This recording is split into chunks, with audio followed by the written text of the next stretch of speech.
Maliban sa isang miyembro ng kilalang Manila Political Clan, kasalukuyang alkalde at dating alkalde, walong iba pang kandidato ang gusto masungkit ang pagka-mayor ng Maynila pero walang aktibidad ngayon. Ngayon pa lang, may patutsadahan na. Sino magnanakaw? Totoo pala yung sinasabi nyo? Siya magnanakaw. Ayoko lang. Makita-kita ebidensya eh. Yung dalawang kalabang ko, gusto na maghigantihan. Puro ego trip. Paano naman ng Maynila? Si Manila Representative Amado Bagatsing na anak ng pinakamatagal na naging mayor ng lungsod na si Ramon Bagatsing, nanuyo sa Tondo kahapon at pinuntahan kanina mga nakatira malapit sa oil depot sa Pandacan.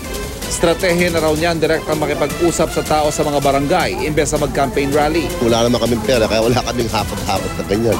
Kami, serbisyo, sila perwisyo. Di tulad ni Bagatsing, may malaking proclamation rally ngayong gabi si re-electionist Mayor Joseph Estrada sa Liwasang Bonifacio. Ang aking inaanak at susunod na Pangulo ng Pilipinas, walang iba kung hindi si Grace Ho. Puti at tumating na siya. Dama rin ang national campaign dahil nagsadya roon si Senador Grace Poe na inendorso ni Erap sa pagka-presidente. Naroon din si Senador Bongbong Marcos sa dati ng inendorso ni Erap sa pagka-vice-presidente. Galing siya sa pangangampanya sa Tarlac na probinsya ng Pangulo. Kasabay niya ng proclamation rally naman ni dating Manila Mayor Alfredo Lim sa Plaza Miranda. Kasama naman niyang presidential at vice presidential candidate ng Partido Liberal na sina Mar Rojas at Leni Robredo.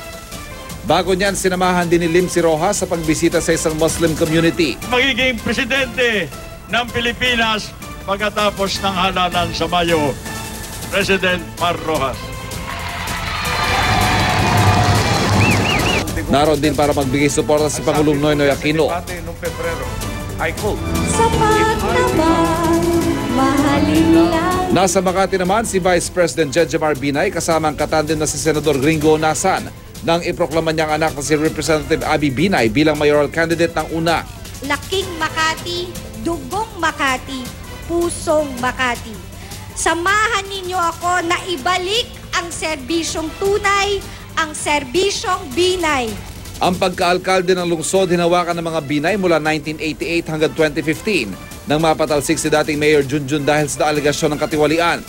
Pinalitan ang dating alkalde ni Vice Mayor Kid Peña na ngayon mayoral candidate ng Liberal Party sa lungsod. Ang liderato ngayon ay pinagsalin-salin.